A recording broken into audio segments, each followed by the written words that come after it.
बिहार में 78 सीटों पर चुनाव, क्या ओवैसी कर डालेंगे बिहार में सबसे बड़ा खेल। बिहार चुनाव में तीसरे चरण में 78 सीटों पर मतदान जारी है। इनमें ज्यादातर सीटें मुस्लिम वोटर बहुल इलाके के हैं। कटिहार, पूर्णिया, अररिया और किशनगंज जैसे जिलों में चरण 3 में 24 सीटों वाले मुस्लिम आबादी 40 से 70% के बीच है। हैदराबाद के सांसद असदुद्दीन ओवैसी की AIMIM की एंट्री से इस क्षेत्र में एनडीए और महागठबंधन के बीच की लड़ाई त्रिकोणीय हो गई है। पार्टी ने सीमांचल क्षेत्र की 24 मुस्लिम बहुल सीटों में से 14 पर उम्मीदवार उतारे हैं। असदुद्दीन ओवैसी की AIMIM ने पिछले साल अक्टूबर में किशनगंज विधानसभा उपचुनाव में जीत हासिल करने के बाद न सिर्फ बिहार में खाता खोला था, बल्कि एनडीए और महागठबंधन में भी हलचल मचा दी थी। बीजेपी, जेडीयू और आरजेडी पर निशाना साधते हुए असदुद्दीन ओवैसी ने हाल ही में कहा था, जेडीयू ने इस बार बीजेपी के साथ गठबंधन किया है। जेडीयू और आरजेडी गठबंधन ने सभी मतदाताओं को धोखा दिया है। 2020 में हमें उन्हें जवाब देना होगा।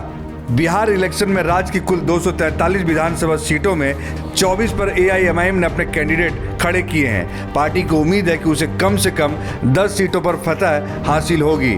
सीमांचल की 19 सीटों पर मुस्लिम मतदाता जीत हार में अहम भूमिका निभाते हैं। कोसी की 18 सीटों पर मुस्लिम मतदाताओं की संख्या अच्छी खासी है। ऐसे में ओवैसी के आक्रामक चुनाव प्रचार से महागठबंधन खेमे में हलचल लाजमी है। दरअसल विशेषज्ञों का मानना है कि ओवैसी के कारण मुस्लिम वोटों का बिखराव तय है और इसका नुकसान महागठबंधन को हो सकता है।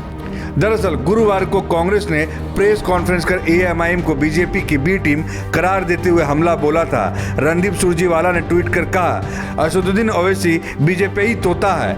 वोट ध्रुवीकरण की काट की हांडी फेल होगी।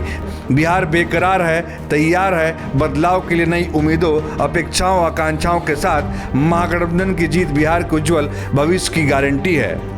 ओवैसी ने कांग्रेस पर पलटवार किया। ओवैसी ने रणदीप सिंह सुरजेवाला को तोता बताते हुए कहा, इस तोते की वजह से आप हरियाणा राज्यसभा चुनाव हार गए। मध्य प्रदेश में आपके 26 विधायक बीजेपी की गोद में बैठे हैं। विशेषज्ञों ने ओवैसी के इस बयान को मुस्लिम वोट बैंक से जोड़कर देख रहे हैं। ओवैसी यही नहीं रुके, उन्होंने कहा, कर्नाटका में कितने ऐसे विधायक हैं जो हमारा वोट लेकर चुनाव के बाद बीजेपी से जुड़ गए, इसलिए कांग्रेस वोट चोर है। 2019 के लोकसभा में 91 सीटें थी, जहां बीजेपी और कांग्रेस के बीच सीधा मुकाबला था।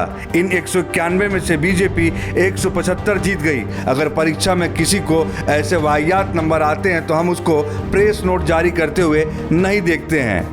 इंडिया न्यूज़ वायरल की रिपोर्ट।